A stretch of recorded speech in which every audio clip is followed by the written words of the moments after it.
Subscribe to our channel by clicking the subscribe button. Click the bell button and enjoy the latest uploads from our channel. Hi guys, welcome to Khyati classes. आ गया class 12 physics का electric field का part number first आ गया। तो देखते हैं part number first में किस तरीके से हमारे पास टॉपिक है।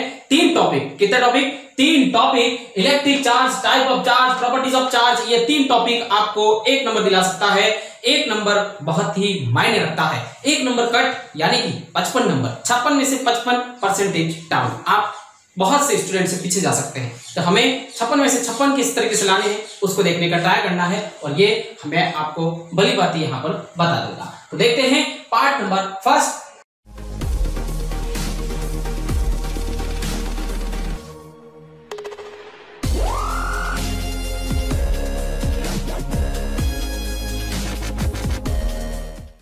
अब हम पढ़ेंगे गाइस इलेक्ट्रिक चार्ज।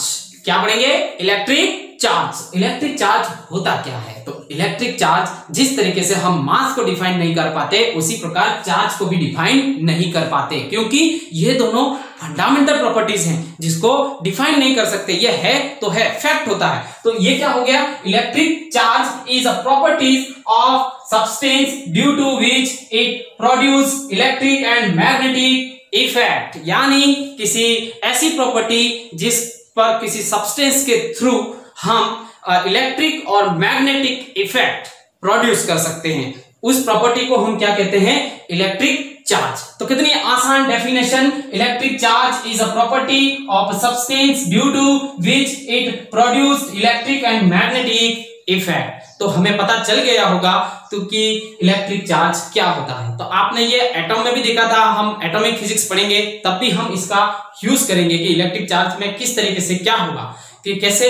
वहां पर क्रिएट हुआ इलेक्ट्रिक फील्ड और मैग्नेटिक फील्ड किस तरीके से क्रिएट होता है, उस चीज को हम देखते हैं कि क्या हो रहा है। तो अब हम पढ़ रहे हैं गाइस, हमारा जो इलेक्ट्रिक फील्ड है उसमें चार्ज की पोजीशन क्या होगी, चार्ज मोशन करेगा या रेस्ट करेगा, किसमें है, क्या होगा, उसके बारे में थोड़ा देख लेते हैं। कि इलेक्ट्रो, हम पढ़ क्या रहे हैं? इलेक्ट्रोमैग्नेटिक, मैग्नेटिक पढ़ रहे हैं। इलेक्ट्रोमैग्नेटिक दो टाइप में ये डिवाइड करा हुआ है। इसमें है फर्स्ट इलेक्ट्रोस्टैटिक्स। क्या होता है? इलेक्ट्रोस्टैटिक्स। और दूसरा होता है इलेक्ट्रोडायनेमिक। तो यहां पर देखेंगे गाइस कि इलेक्ट्रोस्टैटिक्स, जिसमें हमारे पास टॉपिक, इसमें चार्ज कैसा रहेगा? चार्ज हमारे पास रहेगा इसमें रेस्ट की पोजीशन में। कैसा रहेगा? रेस्ट की पोजीशन में रहेगा। और यहां पर जो चार्ज होगा वो होगा मोशन में। कैसा होगा? मोशन में। कि यहां पर चार्ज मोशन करेगा और यहां पर चार्ज क्या करेगा? रेस्ट करेगा। तो यहां पर हमारे पास topic number, chapter number 1, chapter number 2 और चैप्टर नंबर 3 और चैप्टर नंबर 4 जो हमारे पास इसमें आएंगे, जिसमें हमारे पास इलेक्ट्रिक फील्ड जो कि हमारा फर्स्ट चैप्टर है, और दूसरा गाउस का लॉ, और तीसरा जो है वो इलेक्ट्रिक पोटेंशियल, और बाकी कैपेसिटर। ये चार चैप्टर जो हैं वो हमारे पास आएंगे इलेक्ट्रोस्टैटिक्स में, जिसमें चार्ज कैसी अवस्था में रहेगा, कैसी पोजीशन में रहेगा, रेस्ट में रहेगा। और इलेक्ट्रोडायनेमिक, जिसमें चार्ज क्या करेगा? मोशन, जिसमें chapter number 5, chapter number 6, chapter number 7, chapter number 8 to chapter number 10, यहां तक हमारे पास क्या करेंगे? चार्ज मोशन करेंगे। किस तरीके से मोशन होगा, सिस्टम होगा, उसमें किस तरीके से चार्ज को मोशन कराना है, उसके बारे में जानकारी हासिल करेंगे। और यहाँ पर हमारे पास इन चार चैप्टरों में हमारे पास चार्ज कैसा रहेगा? हमेशा रेस्ट की पोजीशन में रहेगा। तो अब हम पढ़ते हैं चार्ज के टाइप्स, कि चार्ज कितने टाइप से होता है, क्या होता है उनके बीच में, ये बात हम करेंगे। गाइस अब देखेंगे टाइप ऑफ चार्ज। चार्ज कितने टाइप से होता है? तो चार्ज कितने टाइप से होता है? चार्ज 2 टाइप से होता है। एक पॉजिटिवली चार्ज होता है, पॉजिटिव चार्ज, और एक होता है नेगेटिव चार्ज।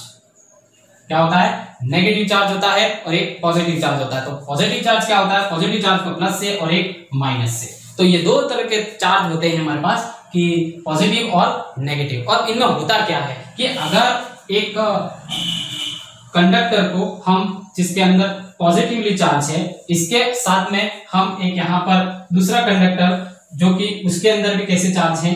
पॉजिटिव चार्ज है, तो इन दोनों के बीच में क्या हो जाएगा? रिपेल हो जाएगा। क्या हो जाएगा? रिपेल हो जाएगा। और अगर यहाँ पर मैं नेगेटिव चार्ज ले लेता हूं, कैसे चार्ज ले लेता हूं? नेगेटिव चार्ज ले लेता हूं, तो इन दोनों के बीच में क्या हो जाएगा?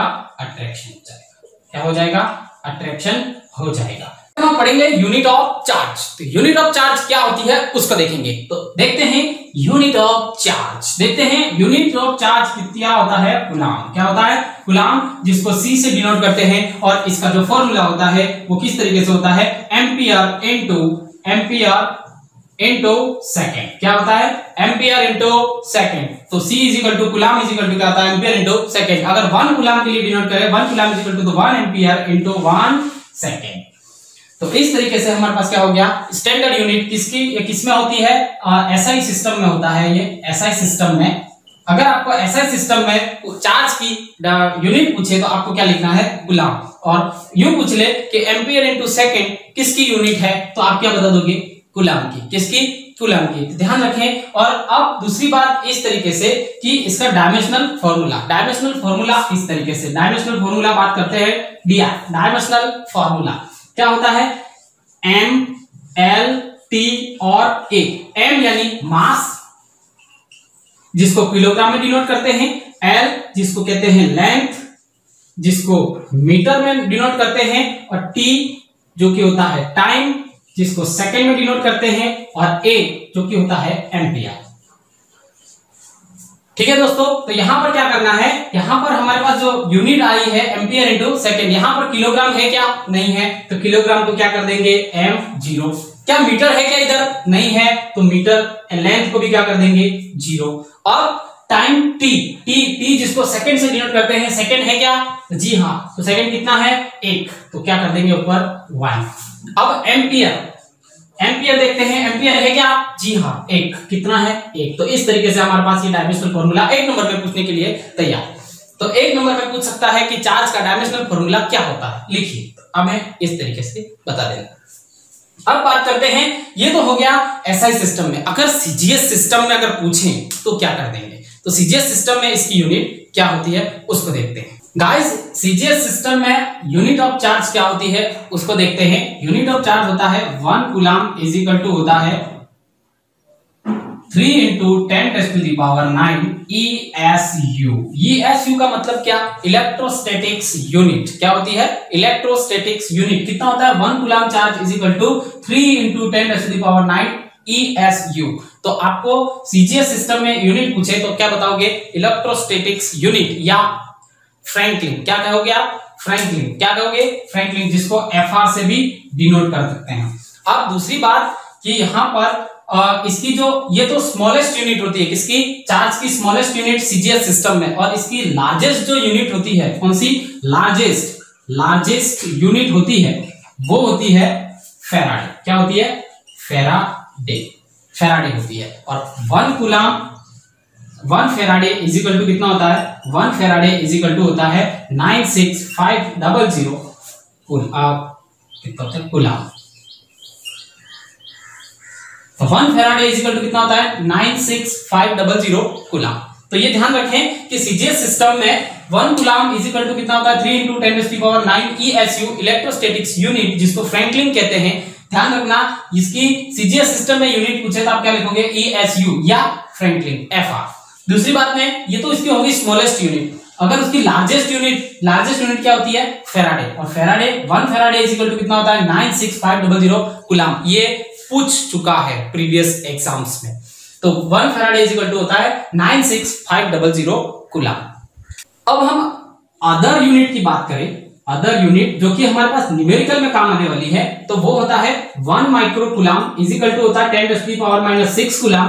और 1 nano coulomb is equal to होता है 10⁻⁹ कूलाम। तो ये दोनों स्टैंडर्ड यूनिट है, वो भी ध्यान रखें कि 1 micro coulomb is equal to कितना coulomb, 10⁻⁻⁶ coulomb. 1 nano coulomb is equal to कितना होता है, 10⁻⁹ कूलाम। और 1 फैराडे इज इक्वल टू कितना होता है, 96500 कूलाम। तो अब हम पढ़ेंगे क्या, इसकी प्रॉपर्टीज, कि चार्ज की प्रॉपर्टीज क्या होती है। तो देखते हैं प्रॉपर्टीज ऑफ चार्ज।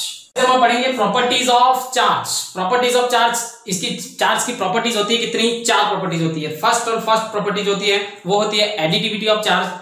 दूसरी प्रॉपर्टी जो होती है वो इनवेरिएंस ऑफ चार्ज। तीसरी प्रॉपर्टी होती है कंजर्वेशन ऑफ चार्ज। चौथी प्रॉपर्टी जो होती है वो होती है क्वांटाइजेशन ऑफ चार्ज। तो फर्स्ट प्रॉपर्टी की बात करते हैं हम, कौन सी प्रॉपर्टी, फर्स्ट प्रॉपर्टी एडिटिविटी